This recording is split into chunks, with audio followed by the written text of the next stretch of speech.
Business is bad. Saloon keeper Tony Marino confided to friends, Frank Pasqua and Daniel Kreisberg. The gentlemen met in Marino's speakeasy to discuss the financial difficulty the bar was under and how to fix it. The suggestion seemed far-fetched at first. "Why don't you take out insurance on Malloy?" Frank would ask Marino. "I can take care of the rest." Marino paused. Frank knew that Marino had pulled off such a scheme a year before. Marino had befriended a homeless woman and took a life insurance policy out on her. On one cold night at his bar, he force-fed her drinks. Once the woman passed out, Marino doused her bed sheets with cold water and pushed her bed under an open window. The medical examiner would list the cause of death as bronchial pneumonia, and Marino collected the money without incident. Marino nodded. "He looks all in. He ain't got much longer to go anyhow. The stuff is getting him."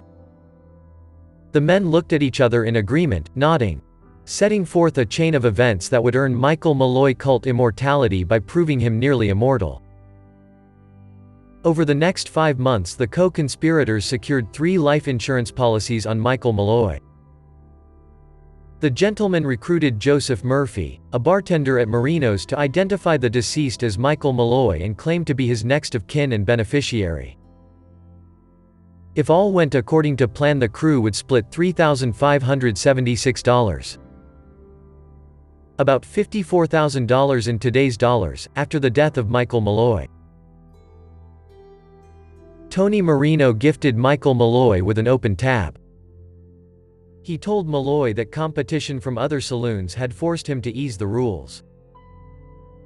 Malloy happily partook in his newfound good fortune, as he took shot after shot from Tony Marino. Malloy had been a hard drinker his whole life. And he drank all night. He showed no real signs of intoxication. Finally he finished for the night, thanked his host for the hospitality and said he'd be back soon. Within 24 hours, he was. Malloy would repeat this pattern for the next 3 days, pausing only long enough to eat a complimentary sardine sandwich.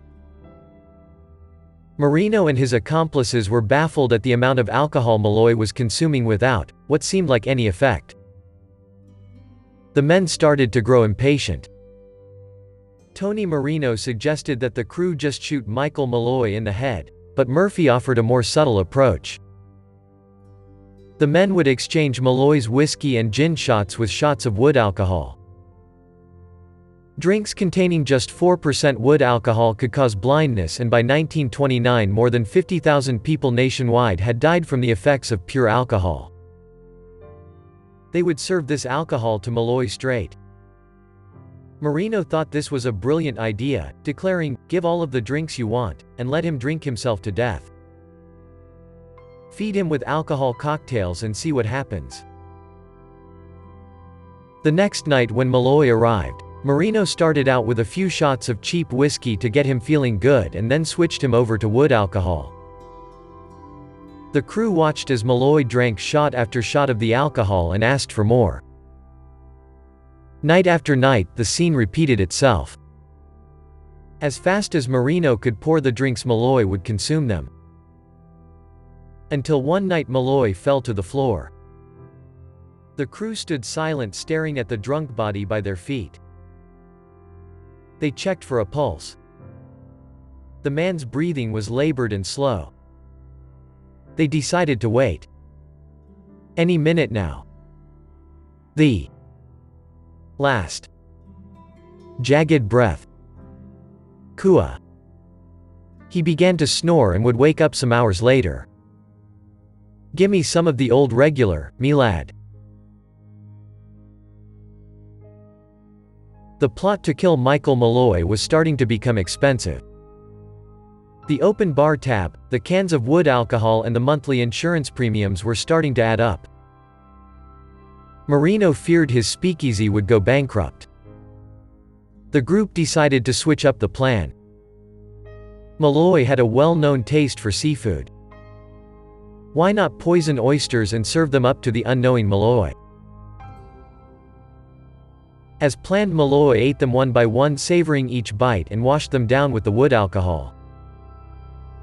Marino, Kreisberg, and Pasqua played cards and waited, but Malloy merely licked his fingers and belched. The men had become more than upset about Michael Malloy still being alive. The group later gave Malloy a rotten sardine sandwich laced with shrapnel. They looked on, thinking any minute Malloy would meet his demise. Instead, Malloy finished his sandwich and asked for another. The men suggested that they try a plan that worked previously on another victim: icing Malloy and leaving him on a park bench. This proved to be unfruitful, with Malloy meeting the crew back at the bar the next evening complaining of a chill.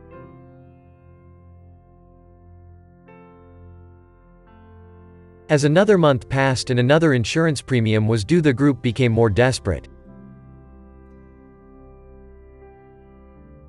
The idea of running Malloy over with a car became the popular idea of the group.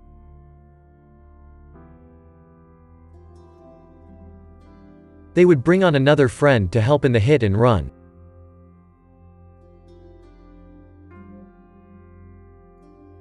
The group of men managed to get a drunk Malloy in the street and eventually run him over. The crew called morgues and checked hospitals in an attempt to locate Malloy. No one had any information, and there were no reports of a fatal accident in the newspaper. As the men were beginning to believe they'd have to find a new victim, Malloy came hobbling into the saloon. Malloy couldn't remember the details of what happened to him, just that it involved a lot of drinking and him waking up in a hospital. On February 21, 1933, 7 months after the group at Tony Marino's bar convened to kill Michael Malloy, he finally died in a tenement near 168th Street, less than a mile from the speakeasy. A rubber tube ran from a gas light fixture to his mouth and a towel was wrapped tightly around his face.